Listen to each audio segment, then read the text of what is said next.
12월 19일 목요일입니다. 오늘도 행복한 하루 주님과 함께 걸어가는 귀한 하루 되시기를 축복합니다. 우리 합심해서 한마음으로 기도하겠습니다. 육체의 연단보다는 날마다 경건의 유익을 통해 하늘의 상급과 영광을 보게 하옵소서. 성탄을 준비하는 모든 손길마다 주님의 오심을 진심으로 축하드리며 함께 기뻐하는 성탄절 축제가 되게 하옵소서. 두 가지 기도 제목으로 같이 한마음으로 기도하겠습니다.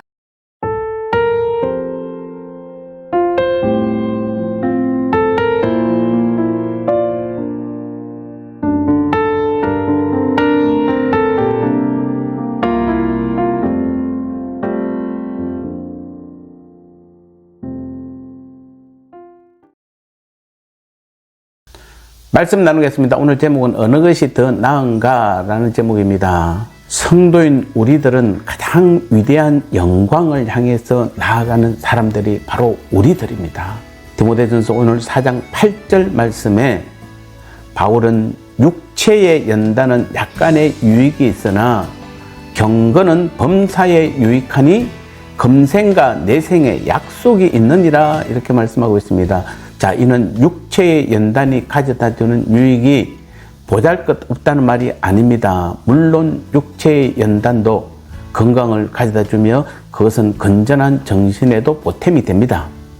또한 많은 훈련은 경기에서의 우승을 통해 많은 영광을 가져다 주기도 합니다. 하지만 아무리 육체의 연단이 많은 유익을 가져다 준다 할지라도 경건이 가져다 주는 무한한 유익에 비하면 그것은 아무것도 아닌 것입니다. 왜냐하면 경건이 가져다 주는 유익은 비단 잠시 있을 이 땅에서만이 아니라 이후에 영원한 세상에까지 무궁히 영원히 지속될 것이기 때문입니다. 사실 그렇습니다. 우리는 날마다 경건을 연단하며 신령한 삶을 살아가는 사람은 이 땅에서도 하나님의 축복을 받는다고 시편 1편 2절 3절도 말씀하고 있습니다. 그뿐입니까? 그 이후에는 우리가 상상할 수 없는 더욱 놀라운 상급과 영광이 기다리고 있다고 말씀하고 있습니다.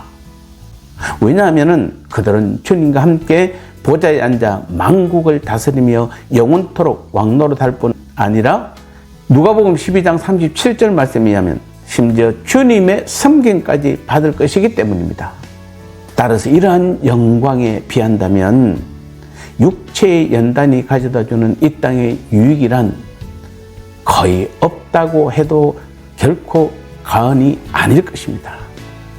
오늘 우리들의 모습을 보면 이러한 사실과 반대로 행하는 사람들이 많습니다. 즉 아무것도 아닌 이 땅의 유익과 영광을 위해서도 세상 사람들은 필사적인 노력과 훈련을 거듭하는 데 반해 성도인 우리들은 이토록 놀라운 약속이 있음에도 불구하고 그에 대한 기대나 훈련이 보잘것없는 경우가 대부분인 것입니다. 만일 경기를 앞둔 선수들은 우승컵과 영광의 메달을 바라보며 필사적인 훈련을 거듭해야 합니다.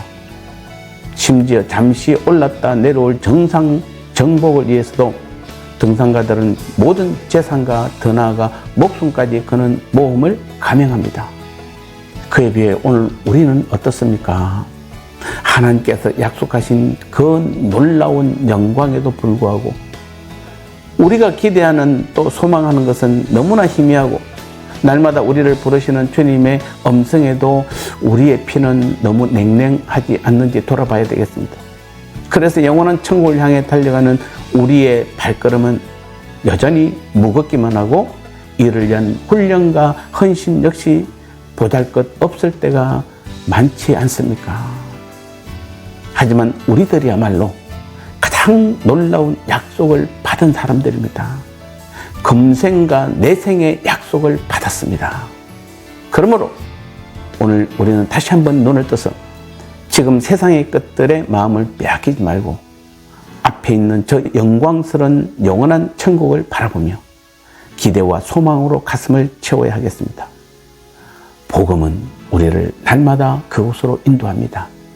세상이나 사람이 아닌 내 힘이나 나를 위한 것이 아닌 오직 하나님 나라와 그 영광을 위한 길로 인도해 가는 것입니다.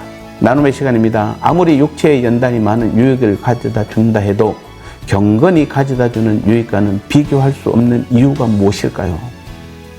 이제 우리는 왜 경건의 연단이 필요한지를 알았습니다. 어떤 신앙의 삶을 살아야 할까요?